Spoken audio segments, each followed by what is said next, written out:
So the chef's dinner at West is kind of a culmination of something that I've been doing for years, where it's a meal that is tailored for a particular guest.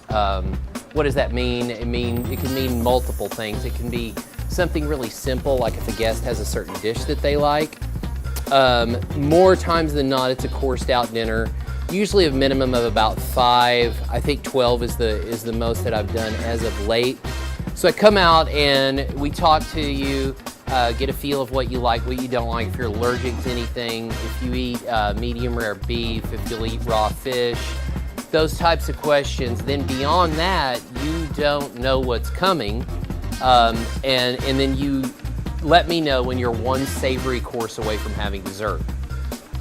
So, for instance, today, I know that you guys will eat raw fish. I know that you'll go pretty adventurous on the temperature on beef, veal, et cetera, et cetera. So we're going to start with a tuna tartare, and it's a ahi tuna tartare with some seedless cucumber. It's going to be served on a rice chip with whipped avocado. This one is going to be paired with a drink that's paired with the first 2 courses. I'm not a big seafood type person. All right. And watching him cook some of this stuff, or, prepare some of this stuff, I wasn't 100% ready for that flavor in my mouth, but this is really, really good.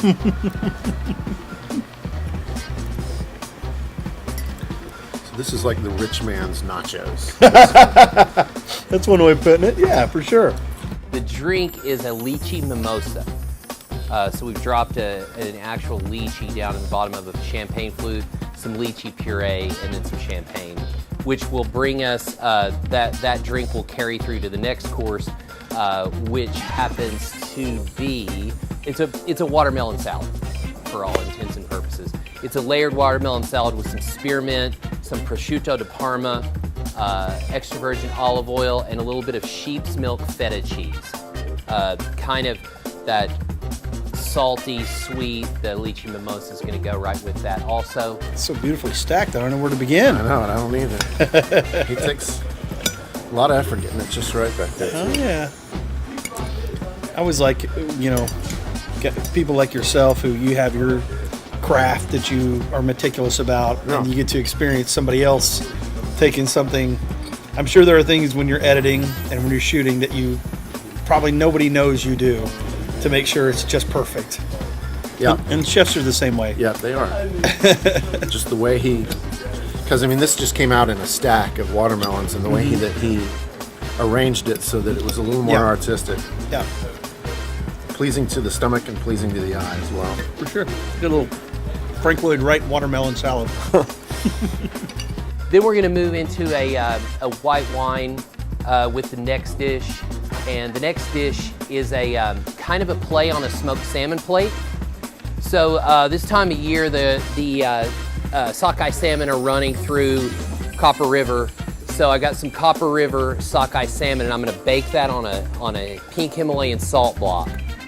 Smoke part comes in. I'm going to sprinkle it with a little bit of alderwood smoked salt on the top, and serve that table side with kind of some traditional accoutrements of a smoked salmon plate. Some shaved egg, a little bit of cucumber, some caper, and some red onion. Then typically you would eat that with some type of bread or whatever, and I'm going to serve you some freshly made truffled potato chips with that salmon. The salmon is going to be cooked on the bottom part, and the top is going to be a little bit crudo or raw, rare.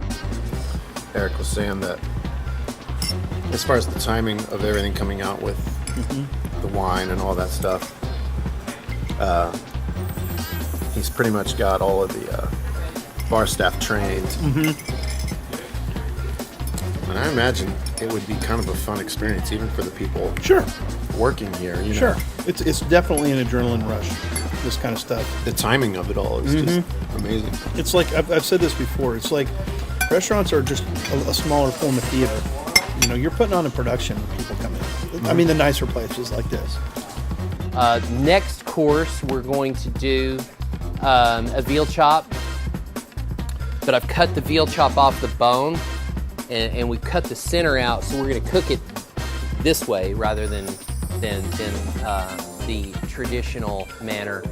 That is being served with a personal favorite of mine, which is that I do is a flash fried gnocchi. So it's a potato gnocchi that is flash fried and served with a Parmesan veal reduction. That's going to be served with a Shiraz. Then we're going to go into dessert. Dessert is a zucchini cake in the spirit of carrot cake to a degree, not a brown sugar driven cake. That's going to be served with a blackberry basil sauce and a goat cheese creme brulee. We are going to pair that with a port. Then there's one more light offering. There's a candy bar that I make here at the restaurant. We call it a West Crunch Bar, and I'm gonna bring you out some cold shavings of West Crunch Bar to finish up your port with. So if you wanted to try our experience here at West, there's a couple of ways you can do it. Any night that I'm here, which is typically a Tuesday through Saturday, then you can speak to your server and we'll get you started. The other sure shot way is to call and make a reservation. 607-4072 is our phone number here at West, and just talk to the person that answers the phone and say that you want to book chef dinner.